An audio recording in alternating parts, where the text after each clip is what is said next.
Bonjour tout le monde. Pourquoi tu n'arrives pas à demander de l'aide pour t'en sortir?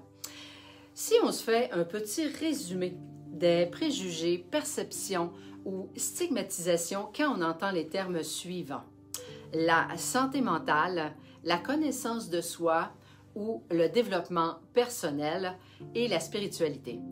Je te lance le défi de rester avec moi dans cette vidéo jusqu'à la fin pour entendre ma vision différente des définitions selon ma perception sur chacun de ces termes dans le domaine de la santé mentale. Merci à l'avance si tu as décidé de relever mon défi.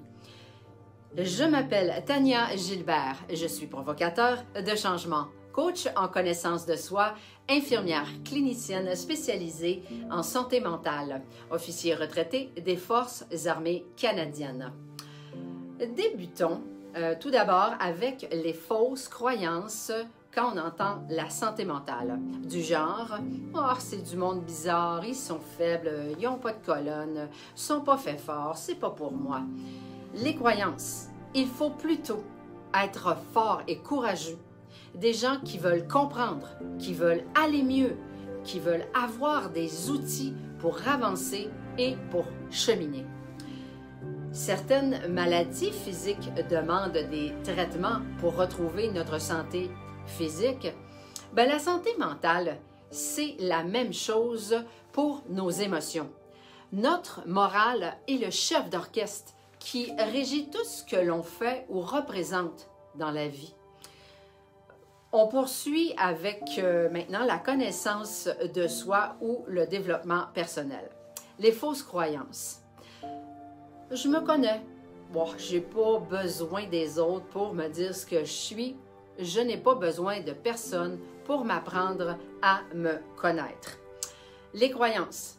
Savoir qui on est vraiment permet de prendre des bonnes décisions, savoir ce que l'on veut, ce que l'on ne veut pas, avoir confiance, avoir de l'estime quand on possède, parce que quand on possède la connaissance de qui on est, c'est complètement différent. Parce que l'erreur de croire qu'on se connaît bien, justement, on se connaît tellement bien parce que nos discours intérieurs sont profondément ancrés. Nos comportements sont tellement automatisés qu'on on s'en rend même plus compte. On pense que c'est comme ça, si je me sens malheureux ou pas, c'est la vie, c'est pas grave, puis c'est comme ça. Enfin, on arrive à la spiritualité et les fausses croyances. Que c'est une religion, une secte, un lavage de cerveau, c'est rien en fin de compte, ou que ça n'a pas de valeur, que la spiritualité est ésotérique. Les croyances ou les synonymes: bien-être, équilibre, paix intérieure, l'amour, le bonheur, la simplicité, le calme, le silence, le cheminement et les croyances. En fait, la spiritualité est tout simplement la somme de notre expérience de vie. En résumé, notre santé psychologique est aussi importante que notre santé physique pour notre équilibre. Elle n'a pas à être boycottée ou stigmatisée. Demandez de l'aide si vous en avez de besoin. C'est un pas pour apprendre à se connaître parce que tout le monde mérite d'être heureux et en équilibre intérieur. Tu as une grande valeur. Tu mérites le meilleur. Alors voilà, tu as aimé ce contenu?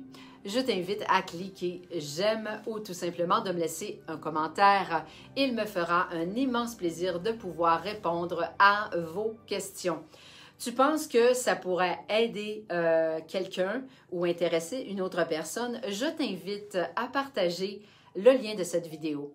Ça t'intéresse d'en découvrir encore plus? Tant mieux, ça me rend très heureuse moi aussi. Alors tu peux venir te joindre à ma communauté Facebook pour ne rien manquer de mes publications et des annonces à venir.